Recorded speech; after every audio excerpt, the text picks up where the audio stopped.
This is Jarrod Horak, and this is my latest Kentucky Derby 2024 contenders video. And they just drew the field for the Derby, and in this video, I'm going to go through the field, talk about the winners and losers from the post position draw, and the possible pace scenario.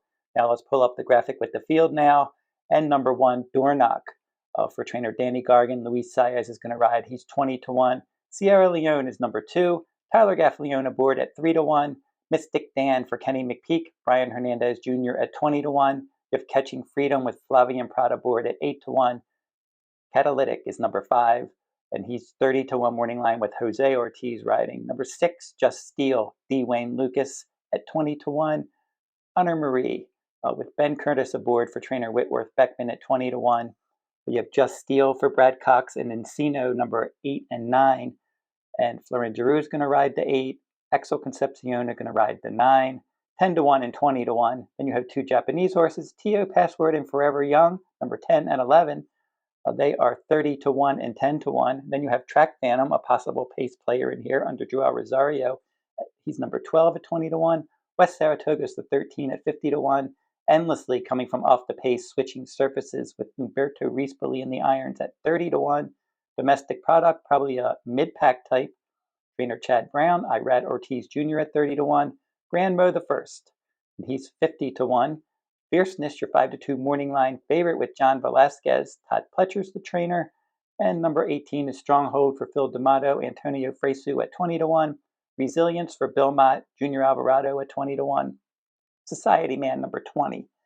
This one with Frankie Dettori aboard. He's a 50-1 outsider. We have two also eligibles.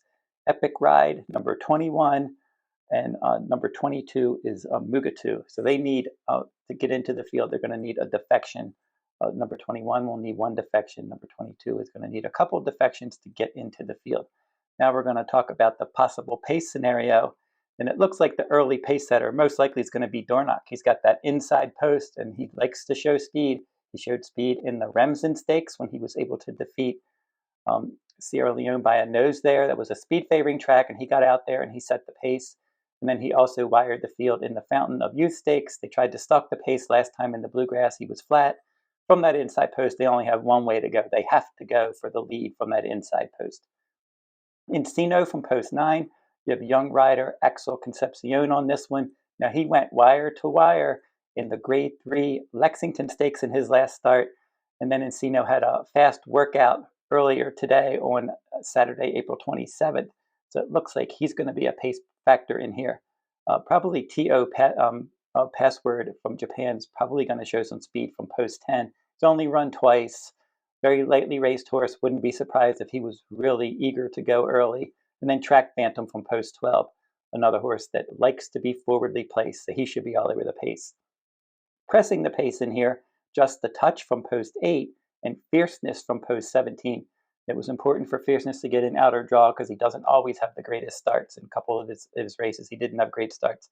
So I would expect that he's going to be forwardly placed as well. And then stalking the pace, Catalytic, number 5, and then hung out wide, number 18, Stronghold, and number 19, Resilience. So those are the horses that are going to be most forwardly placed in the Kentucky Derby this year. I think the pace is probably going to be honest in here. And if it gets fast enough, you're going to see late runners like Sierra Leone have a chance. Now, the worst 3 post positions, I think Dornoch got the worst post in post 1 just because of his running style, and he just has to go early. There's no other choice, and was already suspect of his form heading in here, and now that he's going to have to go to the lead, and he just had that fast workout too. He had a fast workout earlier today, going 22 and change for his opening quarter in his workout in a team drill. So the inside post has to go early. He's probably not going to have a lot left late if he's pressured early.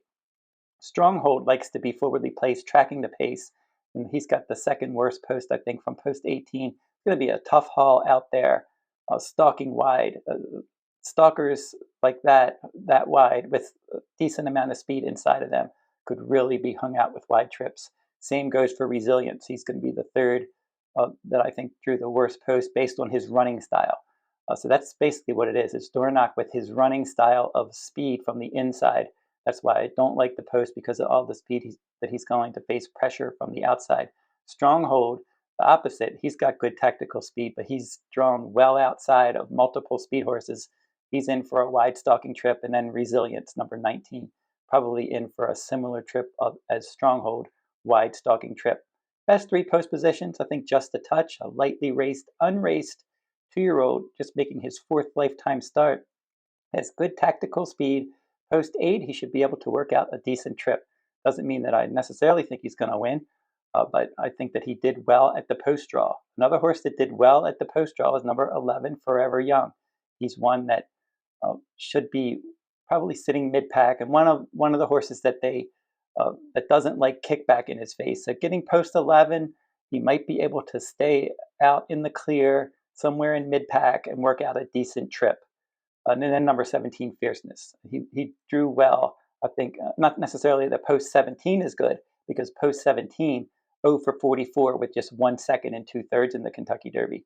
I don't necessarily think that that particular number is good, but I think an outer draw was important for him because under John Velasquez, he's most likely going to be forwardly placed. And if he can get a clean break, I think he's going to have a decent shot to work out a good forwardly placed trip. So that's my look at the post position draw. At this point, the worst 3 posts and the best 3 posts, and then the possible pace scenario, and maybe a few others. Like for Sierra Leone, I don't think post 2 is great for him, having that inside post, but he's got speed around him. He's a closer. He's just going to drop back towards the inside, and he's going to be at the mercy of the pace, and he's going to have to work out some kind of trip. And that was always going to be the case no matter what post position that he drew. So if you like Sierra Leone, you can't eliminate him from the post position because, like I said, he's a closer. He's going to be at the mercy of the pace. He's going to need some racing luck. And if those things come together, he can get the job done. We'll just have to see how everything plays out in the 2024 Kentucky Derby. So don't forget to like, subscribe, and comment if you like this horse racing content.